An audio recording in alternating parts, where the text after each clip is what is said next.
The Capuchin Soup Kitchen is located on Meldrum Street in Detroit and is just 1 block away from St. Bonaventure Monastery.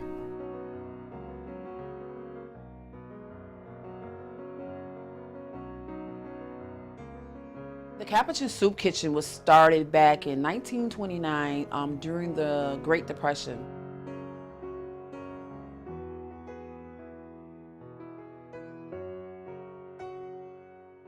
Solanus Casey started the soup kitchen. He was a porter at the time over at the monastery. Bernard Francis Casey was many different things before becoming a Capuchin friar and priest, including a lumberjack, a guard at the Minnesota State Prison, and a streetcar operator. It wasn't until he witnessed a horrible murder that he decided to reevaluate his life. He enrolled into St. Francis High School Seminary and later joined the Order of Friars Minor Capuchin in Detroit, where he was given the religious name Solanus after St. Francis Solanus. During the Great Depression, people of the city of Detroit would come by and figure they could get a sandwich, and they would stop by and get a sandwich, and then it grew bigger and bigger until it became a soup kitchen. Today, Casey's body still remains inside St. Bonaventure Monastery, only a block away from the soup kitchen.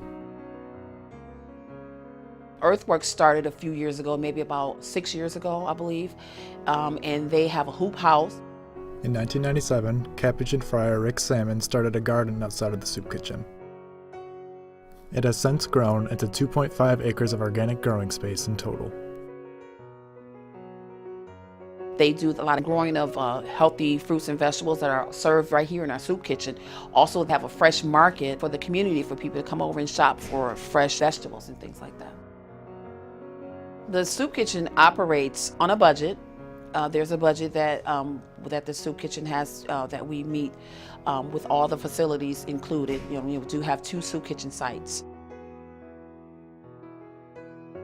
We have different organizations like stores that might donate to us, like Walmart, Sam's Club, Myers, and then some other local stores and things that donate to us. The soup kitchen has between 300 to 400 volunteers. The age ranges from the volunteers. I've had volunteers from the age of 6 up to maybe 86. I'm serious. I had a kid that volunteered, that wanted to volunteer. Oh my God, it was the best experience I ever had. He drew these pictures up here for me on my wall, and he made pictures of how the kitchen is set up, the way he saw it, and it was just awesome.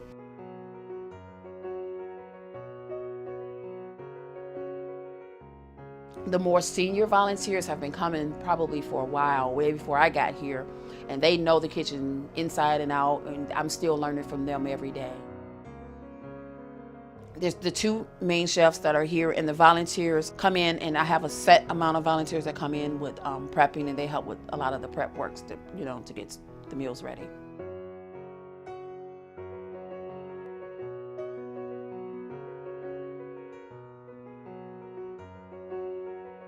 Guest age ranges from maybe early 20s up until maybe about mid-late 60s, yeah.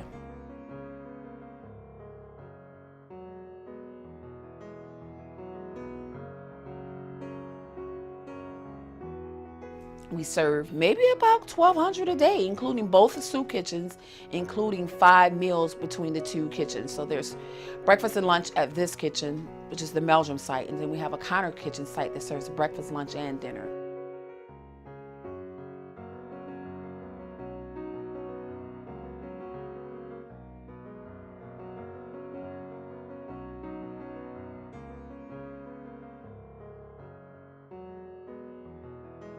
I love this job. I love coming to this kitchen every day. This is the first job I've ever had that I don't mind getting up to come to. It's the people that come through. We need them, and as Father Ray have said in the past, we need them, and they need us. We need each other. So it's very humbling. I get out of it is embracing people, hurting people that that have been hurt somewhere, somehow in the world, and they've broken. I get the honor of being in their presence and making them feel good about themselves every day. And they help me as well too. Our motto here is to nourish the soul, nourishing the soul, and healing of the family and healing of the community. So we do a lot of prayer, a lot of praying around here. We have blessings of the seasons that change. We have blessings of the gardens and blessings of the souls as well as too. I've been coming here ever since I got out of the penitentiary in 2000. Actually, it's been quite some time, since I was at a young age. I've been coming to the soup kitchen for about 7 years, off and on. It's so sweet. People are getting the food that they need to eat for their families. It's provided me with a lot of source of, being able to feed myself. You know, I come here for meals and for showers. They do a marvelous, marvelous service for the whole community. There's always like groups of people from certain places coming in here and taking names, like for housing, HUD, Section 8, and things of that nature. So they really do a lot in the community. One thing I always like to say about the soup kitchen is that if you, from this soup kitchen, a 2-mile radius, the crime is dramatically reduced. And it's because this place provides so many, it offers so many opportunities for people, and it helps people stay out of trouble. What would I say to the volunteers? Oh, I'm so glad you asked that. For you folks that volunteer in the soup kitchen, I want to thank you, each and every one of you, from the bottom of my heart. May God bless you. God is going to bless them.